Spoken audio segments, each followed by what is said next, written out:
A warm breeze blew gently on a peaceful summer day. The sound of a keyboard clacking echoed in the air. A boy named Kotaru sat in front of his computer, letting out a sigh of relief. After finishing his homework, relaxing in his chair, he picked up a book to read, but before he could relax for long, his phone rang. Muttering under his breath, he walked over to where the sound was coming from, looking for his phone while snacking. When he found the phone on the floor, he answered.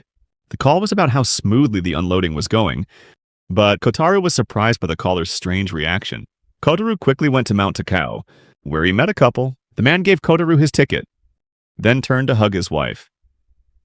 Kotaru wasn't too happy seeing the couple's public display of affection and complained that they could have gone without him. The man replied, asking if he really wouldn't care if they got lost on the trail. Kotaru argued that it was nearly impossible to get lost when taking the cable car, but the man was still worried about unexpected incidents. Without arguing further, Kotaru reluctantly went with the couple, silently following behind them and buying a box of snacks. When they offered him some food along the way, he just quietly accepted it. Kotaru explained that trail number 1 was very well paved, with shops and restrooms along the way. He told the couple about interesting sites like the Monkey Park and the Lucky Octopus, while pointing out that even cars could use this path. The couple followed behind, taking pictures, while Kotaru explained that after passing the temple, they just needed to follow the trail to the summit. Kotaru remarked that this place was more for sightseeing than for mountain climbing. He was about to say something else when the woman interrupted him, asking if he had researched a lot about this place. Since he seemed to know everything so well, Kotaru replied that he didn't actually know that much, while the man told his wife that Kotaru had lived here his whole life. The locals in Hachioji often visit this mountain, even for school field trips. The woman, satisfied with the explanation, asked Kotaru why he didn't seem happy to be back, even though he had just recently moved back. Kotaru admitted that he didn't have any good memories associated with this place.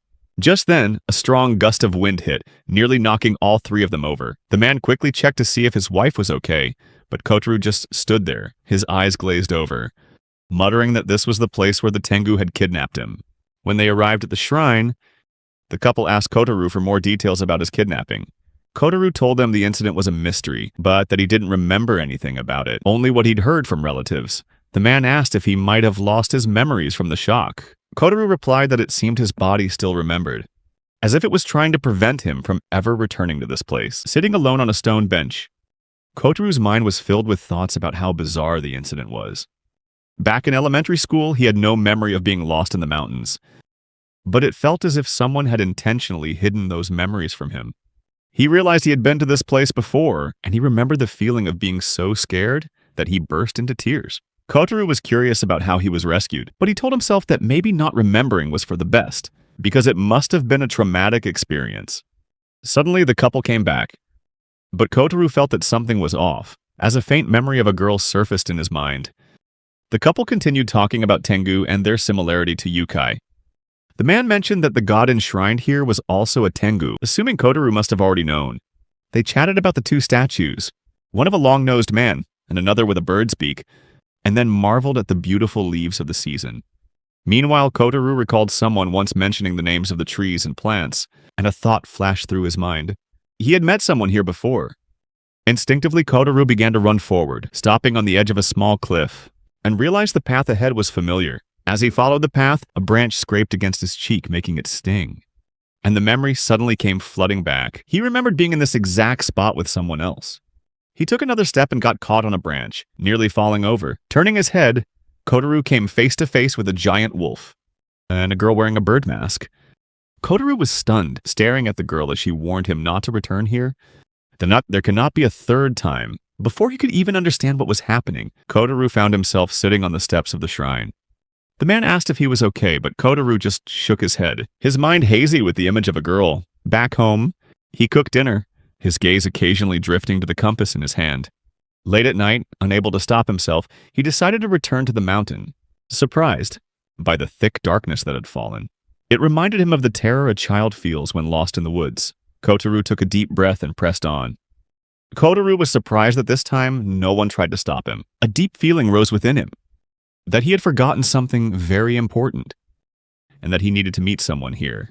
Suddenly, his foot slipped, and he fell into a ditch. The fall triggered another memory. Kotaru remembered crying from an injury, sitting next to a giant dog. A little girl approached, asking if he had been crying long, and then offered to look at the wound on his hand. Though nervous, she quickly healed his injury and Kotaru finally stopped crying. She knelt in front of him, suggesting they go get some medicine. That was the first time he saw her beautiful face. Back in the present, Kotaru woke up to find the girl from his childhood memory sitting in front of him. She asked worriedly about his injuries, but Kotaru just stared silently at her and the small wings on her back. He was quiet for a few moments, completely stunned. The girl waved a hand in front of Kotaru's face, asking if he'd hit his head. Before she could finish, Kotaru cut her off, asking bluntly if she was the one who had saved him in the past. Without waiting for an answer, he recounted getting lost from his school group and falling beside the giant dog. The girl seemed surprised that he still remembered her. Kotaru quickly grabbed her hand. Repeating everything that had happened that day, confused, she asked if he remembered their promise. Seeing his blank expression, she realized he remembered nothing and started to scold him, blaming him for coming back even though she had warned him. Her words echoed in his head. She had told him not to return a third time. Her agitation grew as she asked if he knew the village rule. Kotaru just looked at her, confused and not understanding. The girl tried to explain, her voice faltering as she mentioned the significance of the two of them meeting 3 times under the sacred tree. Her face flushed red as she suddenly embraced Kotaru, revealing that those who meet under the sacred tree must marry in a sacred house. Soon after, a lively party began, with many people in bird masks celebrating and enjoying delicious food, soaking in the festive atmosphere. Kotaru sat with a pensive look on his face, quietly amidst the cheerful chaos, as everyone else was busy eating and drinking, and discussing him's upcoming wedding.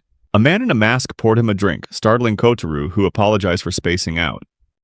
However, instead of accepting the apology, the man scolded him for apologizing when he was the groom. Confused, Kotaru tried to piece together the events to understand how he had ended up in this situation. Another person complimented his looks, while someone else commented on their surprise that Haim had chosen to marry a human, even guessing they might have a tall son. Kotaru struggled to remember what had happened after he slipped from the cliff. Just then, Haim burst in, scolding everyone for throwing a party without her permission. When someone complained about her being late, Hime changed the subject, berating another person for suggesting she wear a Tengu mask, even though she was marrying Kotaru. She angrily insisted that the mask was outdated. Watching this, Kotaru suddenly realized they were using the exact same banner from her birthday party. A man in a mask explained that a party was customary after such news. However, Haim angrily declared that the party was cancelled. The guests began to complain, criticizing Haim for hastily bringing a man here, and insisting they just wanted to get everything ready quickly. Although Kotaru tried to interject, he was ignored. Jaime explained that Kotaru had only just recovered his memory of their first meeting, and wasn't ready for a wedding yet.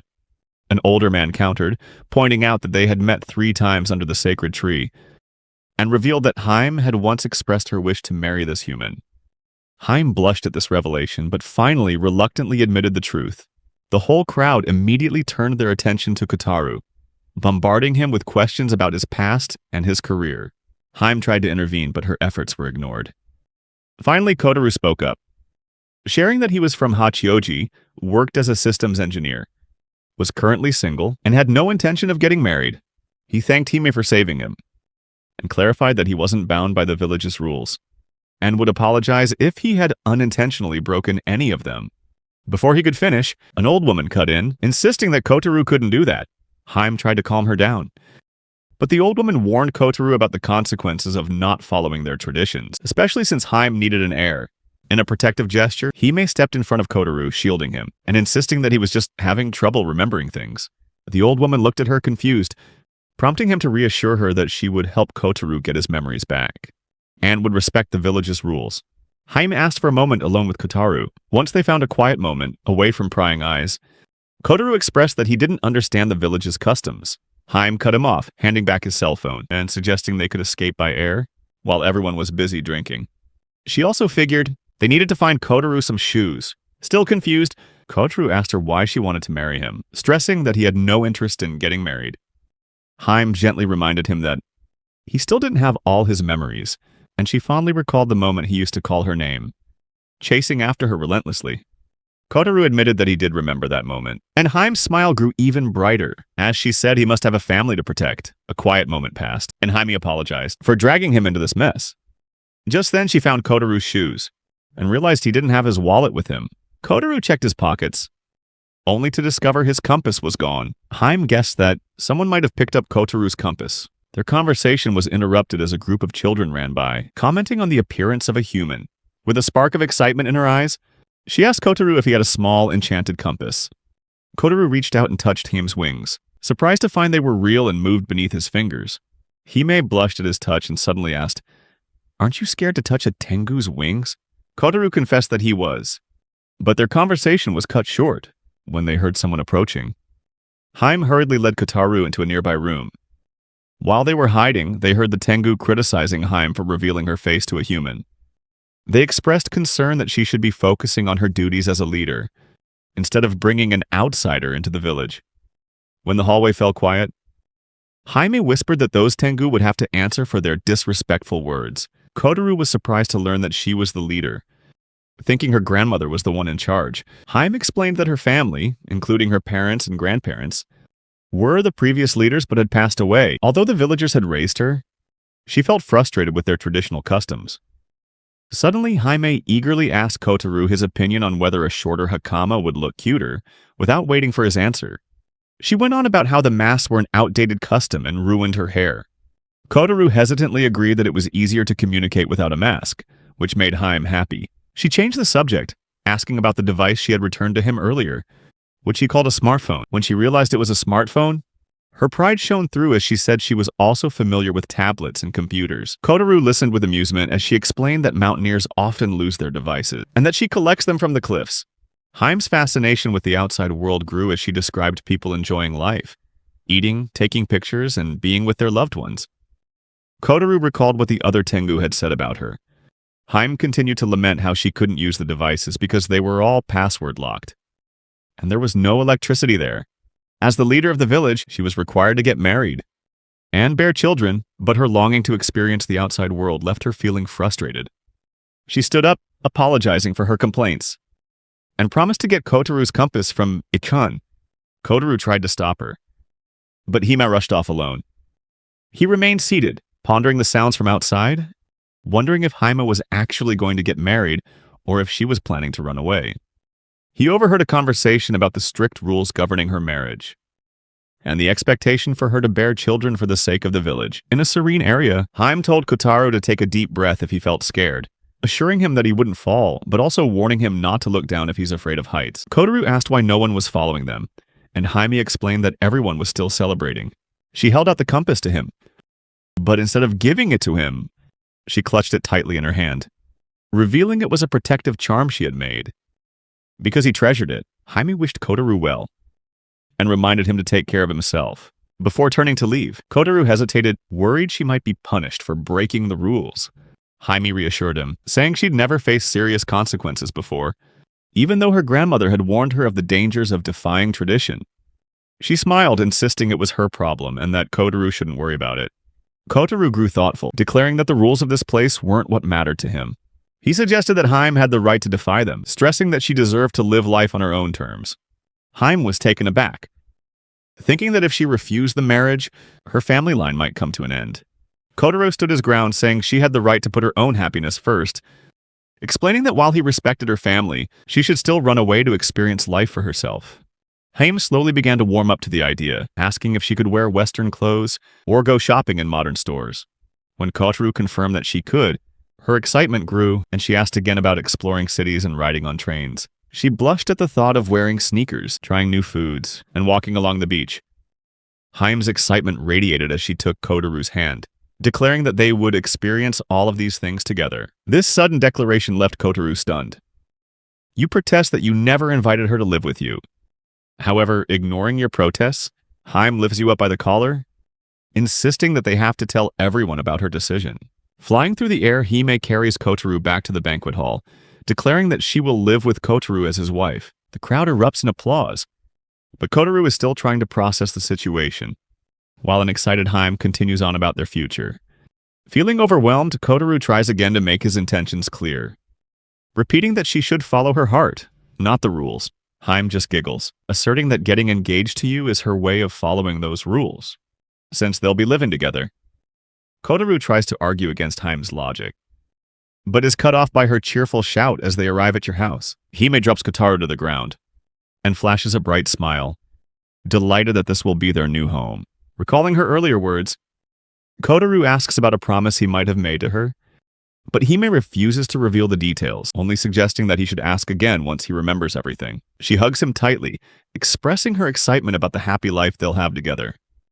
From that moment on, Kotaro sleeps peacefully on his sofa, the gentle sounds of the morning broken only by the ringing of his alarm. As he slowly wakes up, noticing a reminder to take out the trash, Kotaro turns around and is startled to see Hime slumped over the table, sleeping with her head on her arms. In her dream, she mumbles about wanting more red bean rice. Suddenly, Kotaro realizes he had completely forgotten Hime was even there. Seeing her sound asleep, he quietly approaches her, his hand gently reaching out to touch the feathers on her wings. The soft sensation brings a fleeting childhood memory to mind, but before he can ponder it any further, Hime wakes with a start, scolding Kotaro for touching her wings while she slept. Kotaro recoils, apologizing hastily. Hime, completely unfazed by his embarrassment, suggesting they start from the beginning. She bowed politely and insisted that Kotaro take care of her, as she was completely unfamiliar with this new life. She handed him a small box and expressed her wish to meet his family. Frustration welled up in Kotaro, and he snapped, reminding her that he never invited her to stay at his place. Hime was undeterred, pointing out that it was Kotaro himself who suggested she leave the village. Kotaro protested, clarifying that he only wanted her to be able to experience the outside world. When Hime naively said she didn't know anyone else, Kotaro asked about other Tengu communities. She explained that the other Tengu live on mountains, which would feel just like living in her village. Despite agreeing with Hime's logic, Kotaro still insisted that she should reconsider and return to her village. Hime ignored his protests and started unpacking. When Kotaro objected, she explained that the villagers already believed she was going to marry him, so going back was impossible. Reluctantly, Kotaro agreed to let her stay for a few days. But Hime wouldn't accept this temporary arrangement. She talked casually about her belongings and asked where she should put them. Then she took out a jar, calling something out from it. Kotaro was stunned when a fox suddenly emerged from the small jar. He stared in astonishment, listening as Hime cheerfully explained that she had many things stored in the jar. She even offered him some candy from her village, but Kotaro, still in shock, asked how she could do that, wondering if she had some kind of power as a Tengu. Hime blushed slightly, saying he could call it a magical power, but she insisted she wasn't very talented as she was a Karasu Tengu. Suddenly, Kotaro grabbed her hand, amazed by her ability, noticing a light that seemed to glow from Hime's palm. He praised her power, but Hime pulled her hand away. Teasing him about whether he liked touching people, Kotaro quickly apologized, but she reassured him that it was just her hand. Turning away, she asked if he found her body attractive. Kotaro asked her not to talk like that, but Hime ignored his discomfort, getting up to get her cleaning tools. Kotaro was once again surprised by her magic as she presented the clean supplies, proudly declaring herself a good wife. She showed off her duster, making Kotaro uncomfortable, and advised her to just relax. However, Hime got annoyed, arguing that she couldn't be a good wife if she was lazy, despite Kotaro's skepticism about her knowledge of cleaning, since she came from a lineage of leaders. Kotaro suggested she didn't know how to clean, which offended Hime. She reminisced about running around with a mop when she was little and how you can't clean tatami rooms in a circular motion. Kotaro ignores her argument and hands her the vacuum cleaner, explaining how it works and encouraging her to try it. Hime was surprised to see it was electric, and when she pressed the button, the machine started moving, causing her to cheer with delight. Kotaro smiled slightly at her excitement. Just as he was about to leave, he heard Hime decide she would clean the next room. So he hurried back, telling her she didn't need to clean that room. But she had already opened the door, and her eyes widened in amazement at the mountain of books filling the room. When she asked if all those books were his, he replied that they belonged to his late grandfather. Hime stepped inside, fascinated by the collection, and eagerly picked out a book about yukai. She smiled, remarking that Kotaro must really like yukai, since all the books were about them.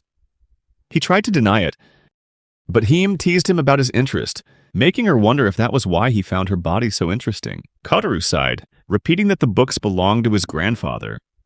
Hime still looked smug, expressing her desire to show her abilities to Kotaro's grandfather, believing he would be very impressed. However, when she turned around, she noticed Kotaro had left the room. Looking out the door, she called his name, but he just replied that he was going to do the laundry while also reminding her that the library was dirty and that she should take her socks off before going in. Jaime was surprised, then realized that he had just moved into this house. She apologized for assuming he had always lived here.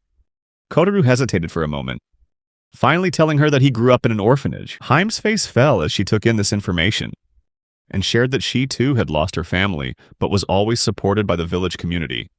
Kotaru explained that he has no one to take care of him, and he was reminded of a child who couldn't live alone. He didn't think much of it until he saw the sad expression on Haime's face. She asked if he felt lonely, and he replied that he'd never thought of it that way. Not liking her look of pity, he was about to change the subject when Jaime suddenly pointed out that her socks were dirty. She stood up, determined to do the laundry for him, and Kotaru tried to talk her out of it, but she insisted she could handle it herself. Just as he was about to object again, Jaime declared that from now on, she would take care of the laundry and cleaning, also promising to wake him up every morning and prepare his food. Kotaru was stunned, unable to believe Jaime had taken control of the situation. He tried to stop her, but she paid him no mind, hurrying into his room to get the laundry. He felt relieved to have avoided her, washing his underwear by hand, then headed to the laundry room and asked Jaime if she even knew how to use a washing machine. When he opened the laundry room door, he was surprised to see Hime changing, and he quickly shut the door, asking her what was wrong.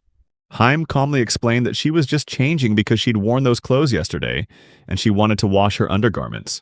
Kotaru yelled, telling Jaime to give him a heads up next time, realizing that he was the one who had opened the door without thinking. Jaime, wearing a robe, peeked her head out to ask about his laundry. Kotaru hurriedly shut the door again, telling her not to come out in her kimono undergarments. Jaime was confused, thinking she was fully dressed. Meanwhile, Kotaru was still puzzled, not understanding why she had reacted so strongly when he touched her wings. Later, while sitting in the living room, Kotaru told himself that he really needed to find a way to get Jaime back to the mountain. During their meal, a stomach growl echoed from Jaime, breaking the silence. Annoyed, Kotaru asked why she was still hungry when she was already on her 5th manju. Hime shot back that it wasn't her fault she was still hungry. Kotaru stood up, pointing out that she couldn't get full-on just manju. However, when he opened the fridge, he sighed, seeing there was nothing left to eat, and decided to go to the convenience store. Just then, Hime saw a package of noodles and expressed her desire to eat it. Kotaru warned Hime that the noodles wouldn't be as good as they looked on the package, then asked if she liked ramen. Hime immediately lit up, sharing that she had seen people eating noodles on the mountain and knew that it could be made with just hot water. She had always wanted to try it, and asked if she could make it herself. Kotaru nodded and started preparing the instant noodles, telling her not to get too excited. However, Hime watched him with a look of admiration as he boiled the water, and sensing her excitement, he invited her to join him in the kitchen. Flustered but enthusiastic, Hime chose the same noodle flavor as Kotaru, and they went to the kitchen together. Kotaru showed her how to open the lid halfway. Hime stared in amazement at the dried ingredients inside, her face flushing with excitement. Kotaru chuckled and showed her how to pour water into the cup up to the fill line. When Hime had trouble finding the line, Kotaru pointed it out to her, and she started pouring in the water. The ingredients in the cup began to float up, and Hime, worried she might spill, was reassured by Kotaru that everything was fine. She gazed at the noodle cup full of water with a look of pure amazement, then followed Kotaru's instructions and closed the lid. They placed the cups in the microwave, and Hime excitedly counted down every second. When the microwave beeped, she jumped up, thrilled to see the noodles were ready. After confirming with Kotaru that it was time to eat, they both sat down and said thanks for the meal together. Hime dove into her meal, her eyes lighting up as she enjoyed the noodles. She exclaimed how delicious it was, surprised by the unique flavor so different from soy sauce. She remarked that the noodles had a strange shape and were very soft, and that the meat was soft too. Kotaru explained that they were actually Chinese-style noodles, which only added to Hime's excitement. She couldn't believe that such a delicious meal could be made just by adding hot water. As she focused on her meal, Kotaru watched her with a gentle smile. Suddenly he laughed when she asked why. Kotaru teased her, saying that if she was still hungry, she could make another one. He joked that she really loved to eat, but Hime tried to deny it, even though she had already finished 3 more bowls. Afterward, she thanked him, clapping happily, while Kotaru secretly thought about her immense love for food. Hime closed her eyes in bliss, chuckling as she shared that she never imagined she'd get to eat noodles after leaving her mountain home. She recalled the special flavor of the soba she used to eat, and expressed her gratitude for living in his house. Sincerely thanking him for the experience, Kotaru was taken aback by her sincere words. His face flushing red, only managing to say that it was just a cup of noodles. Haim insisted that if they hadn't met, she would never have had the chance to enjoy such delicious food. She excitedly spoke of telling everyone about this amazing flavor, and imagined their reactions when she shared her new discovery with the villagers. Kotaru shyly said that he could make her many other dishes, which made Haim smile radiantly. She happily grabbed another cup of noodles, while Kotaru thought to himself that maybe he'd let her stay a while longer. Haim enthusiastically planned to wash the cups, intending to keep them in her collection. When she finished eating, she quickly cleaned everything up, surprising Kotaru with her determination. Kotaru prepared a metamayaki for Haim, letting her help a little with the small steps. She was excited and joyful as they arranged the ingredients on the bread. When it was done, Kotaru praised her for doing so well, even though it was her first time. Haim looked at the metamayaki, marveling at its beautiful appearance. Even though the name of the dish sounded a bit scary, after checking if the coffee was ready, they sat down to eat, and, as expected, Haim couldn't help but exclaim that everything was so delicious. Kotaru quietly enjoyed his meal, feeling relieved that there was still enough bread at home. While enjoying the food, Haim expressed her disbelief at having such a delicious breakfast and was excited about future meals. Kotaru hesitated for a moment, and Haim, sensing his unease, worriedly asked if they were going to have lunch. He assured her he would cook whatever she wanted, which made her light up with joy. He said he planned to buy meat today, which made Haim even more excited. Suddenly, Hime remembered she needed to air out the damp blankets and clean the house. Kotaru pointed out that she should get her own room ready and told her to bring her bag. However, Haim was not happy with this suggestion, almost shouting that they had agreed to sleep in the same room. Kotaru retorted, reminding her of their conversation from yesterday. Unfazed, Haim smiled brightly, declaring that she had already prepared the blankets, and asked him which side he preferred since she wasn't picky. Ignoring her, Kotaru started to pack up the futons, making Haim protest that she had just finished setting them up. He firmly said that they would not be sleeping in the same room, claiming the futon wasn't comfortable, then turned and walked away. Haim grabbed Kotaru's shirt with surprising strength, her resolve unshaken, insisting that they had to sleep together on one futon. Frustrated, Kotaru threw the futons onto the floor, declaring that this would be her temporary room. Haim frowned at the distance, showing her displeasure. Kotaru struggled with his inner thoughts, wanted her to go back to the mountain but kept silent. Haim quickly shifted her attention to the food, asking if she could try it with the white sauce. Kotaru agreed, and as she took a big bite, she remarked that it tasted sour compared to the red sauce. Kotaru couldn't help but think about her mouth, how wide it was. Haim, grateful for the meal, offered him a piece in return. But Kotaru hesitated, not wanting to eat from a piece that was already half-eaten. However, Haim insisted that it was delicious, leading to a playful argument between them. Just then, a voice from the door stopped them. Curious, Kotaru went to the door and saw a delivery man standing there. The man handed him a registered letter and asked if he had just moved in.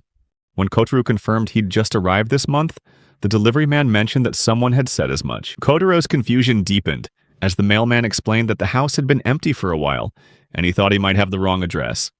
The man mentioned the Tsukisaka family who used to live there, and was glad to see Kotaru back. Surprised, Kotaru thanked the mailman and saw him off, still in shock that someone remembered his family after 20 years. When he went back inside, Haim looked at him eagerly and asked if he had gotten a letter. Kotaru was suddenly struck by how distinctly different she was, with her silver hair, golden eyes, and small wings. A wave of panic washed over him as he rushed to close the door, scolding himself for forgetting how others would react to seeing her. He worried about the kind of uproar it could cause on social media, fearing for Haim's safety if she were discovered.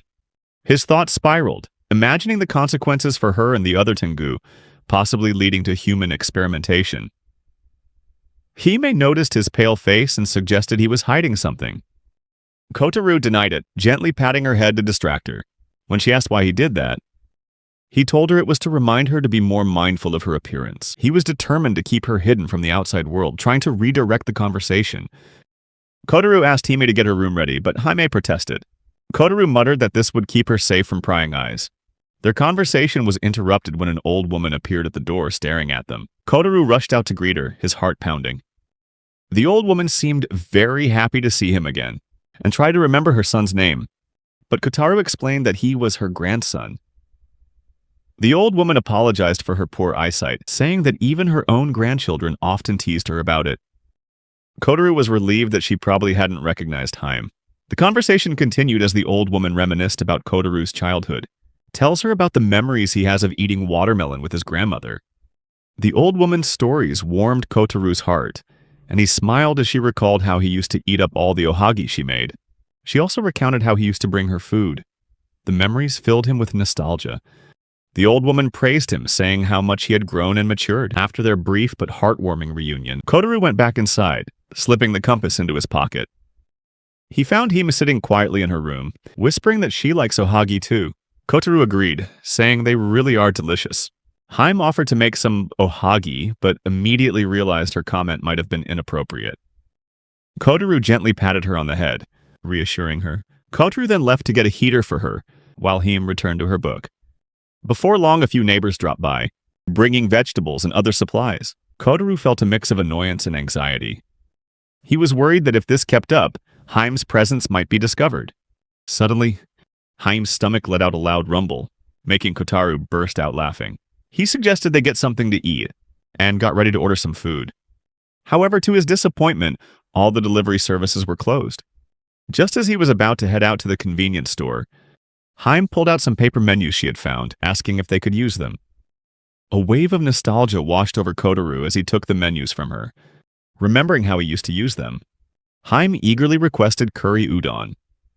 Though he was surprised she had tried it before, Kotaru agreed to order it anyway. When the delivery person arrived, he asked Kotaru if he was the one who used to live here. Kotaru confirmed that he was, and the delivery guy shared that his own father used to make lots of deliveries to this house, mentioning a little boy who really loved mochi. Kotaru was still stunned, trying to process the connection between himself and the delivery person. Heading back inside, he lifted the lids off the steaming bowls of food, and Hime was instantly captivated by the aroma. Kotaru commented that the broth smelled delicious, and when she asked what he had ordered, he replied that he wasn't picky about anything. Hime gazed at the dishes on the table. Kotaru thought about the delivery person's words, and suddenly he remembered the taste of his childhood meals. With a fleeting sense of nostalgia, he took a bite, and the flavor immediately came rushing back, making him smile as she watched him enjoy the meal. When the meal was over, Kotaru commented that he was stuffed, while Hime calmly said she was still hungry. Her bright smile lit up the room as she asked what they should eat next, enthusiastically suggesting they could order more food. Hime declared that from now on, they would eat a lot together. When Kotaru wondered if food was the only thing on her mind, she explained that it was just because she saw so many delicious things that she wanted to try them all. And so she began to daydream about all the dishes they could enjoy. Kotaru tried to gather his thoughts, preparing to say something important. The next morning, when Kotaru opened his eyes, he was surprised to see Hime beaming at him. Startled, he shot up from the sofa, and Hime complained that he should use the futon instead of sleeping there every night. Ignoring her complaint, Kotaru asked what she was wearing on her head. Hime cheerfully pointed to the dining table, proudly announcing that she had prepared a breakfast for him. Kotaru's eyes widened when he saw the food laid out, and he asked if she had made rice balls. Hime quickly corrected him, saying that it was obviously fried rice, adding with a bright smile that she was very good at making it. Kotaru picked up a clump of rice, noticing it wasn't just plain rice, and Hime explained that she had added various ingredients, listing components like egg and meat along with various seasonings. She excitedly told him to try the first one. Kotaru was surprised she knew how to use the rice cooker. When he expressed his surprise, Hime replied that she had used some of his pots, though they were different from what she was used to back home. Hurriedly, Kotaru ran to the kitchen, only to find it in a complete mess. Hime quickly defended herself, insisting that she was trying to make miso soup, but couldn't find the ingredients. When Kotaru pointed to a dirty pot and asked about it, Hime insisted that she was just trying to make that soup. He then asked her what she was going to do about this mess, but before she could answer, he told her she didn't have to cook. Hime innocently replied that she hadn't done anything to be a good wife while living in his house, so learning to cook was the least she could do. Kotaru reassured her that there's no rule saying a good wife has to cook. She looked puzzled by his strange remark, leading Kotaru to explain that things are much easier nowadays. He took out 2 seasoning packets from the fridge and told her to put the ingredients into a bowl and then added hot water. When she followed his instructions, Hime was surprised when they ended up with a delicious miso soup. Kotaru looked at her proudly, and Hime commented that it was just like instant cup soup, praising that the taste was just like the real thing. When they finished eating, Kotaru was surprised by the flavor of Hime's rice balls. After breakfast, he told her he was going out, warning her not to leave the house for any reason while he went to buy food. Kotaru felt worried about Haim when a friend invited him for a drink. He refused, thinking about how he had bought so many things for both of them. This sudden change in his own actions confused him, as he had never planned on marrying her. When he returned home, his thoughts were interrupted when he saw Himo sitting outside with an old woman. Panicked, he rushed over and scolded Himo for leaving the house. However, she cheerfully explained that the old woman brought him dango because she remembered he liked red bean. He started to pull her inside but stopped when the old woman mentioned his plans to marry Haim. Haim, delighted by this, laughed and said she was practicing to become a good wife. Before Kotaru could reply, the old woman mentioned her own granddaughter, and Jaime giggled at that. When the conversation turned to the candy store, Kotaru couldn't hold back anymore and asked the old woman if she wasn't curious about Haim's wings. The old woman just brushed it off, thinking it was just some trend among young people, which made Kotaru feel relieved, since she thought Haim was just cosplaying. He was grateful for the old woman's poor eyesight, as it kept her from realizing Haim's wings were real. As Haim's wings were on display, Kotaru breathed a sigh of relief, but the feeling didn't last long. He saw a delivery man staring at Haim's wings in astonishment. Kotaru quickly pushed Hime inside to avoid trouble, apologizing to the delivery man and saying they were filming for their website. Once things calmed down and the old woman had left, Kotaru stormed into the room furious and berated Jaime for going outside. Jaime explained that the old woman wanted to give him dango, and she thought it would be fine if people saw her, since she was used to seeing people on Mount Takao. However, Kotaru argued back, saying that this place was different from the mountains. Haim still doesn't fully understand human society, and Kotaru was worried that if someone took a picture of her, it would cause trouble for her village. Haim tried to apologize, but Kotaru cut her off, suggesting she should go back to the mountains. He regretted bringing her here, but Hime held onto him tightly, saying she didn't want to go back. Kotaru pushed her away, insisting that she hadn't listened to his warnings. Confused about the future, he felt she was a burden and urged her to return home. Haim silently apologized and quietly went to her room. As the day went on, Kotaru grew more worried about her, since she hadn't eaten or drunk anything. Just as he was about to go check on her, the door to her room opened, and Haim stepped out with her cheeks stained with tears. She gently asked if she could sleep with him one more time before she went home. Kotaru couldn't refuse and agreed. That night, as Kotaru lay in bed, he thought about their earlier conversation. He had placed their futons far apart, but he was still worried Hime would feel uncomfortable. However, she comforted him, saying it was fine as long as they were in the same room. She broke the silence by asking if he was still awake, then quickly apologized for her selfish request. Haim confessed that she felt like a burden, regretting that she had been so focused on herself without thinking about what Kotaru was going through. Although she admitted she was wrong, she still treasured her time with him, promising to remember these short days fondly. Ever since coming to this world, she had been fascinated by everything around her, and realized that everything was even more special with Kotaru by her side.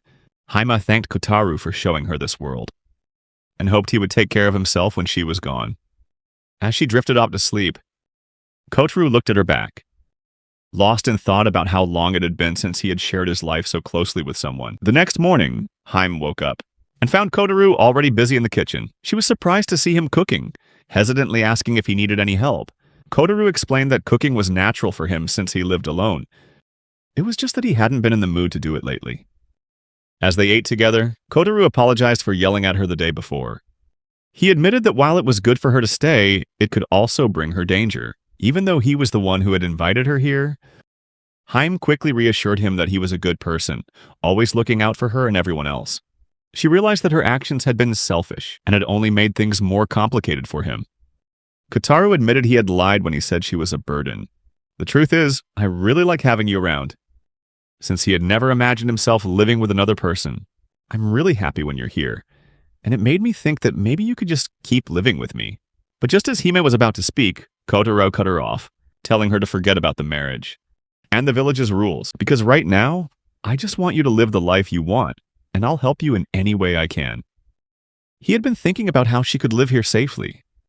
He promised to cook for her every day and to take her out exploring when he could. Kotaru accepted responsibility for the current situation and acknowledged that it might be hard for her to trust him. Because I've hurt you before. If you want to stay and experience this life, you can do so without any obligation to me. He asked her if that would be too difficult, while also warning her that the house wasn't perfect and she would have to endure harsh weather. Suddenly, he panicked when Hime burst into tears. Hurriedly apologizing for making her cry, Jaime admitted she had been selfish and asked if she could really stay. Jaime expressed how much she loved the house and wanted to stay with Kotaro. He confirmed that she could stay, but she had to follow his instructions until he found a way to solve their problem. With everything settled, Jaime went back to eating her meal with a smile on her face. Kotaro teased that there were plenty of good men around, and she could leave any time if she found someone she loved. Jaime blushed, saying he was the first person to ever mention something like that, but refused to reveal what she was about to say. She added that she would wait for him to regain his memories. When Kotaro asked her to explain further, she got flustered, and he awkwardly said he would repeat whatever she wanted, even though he still didn't quite understand what it meant.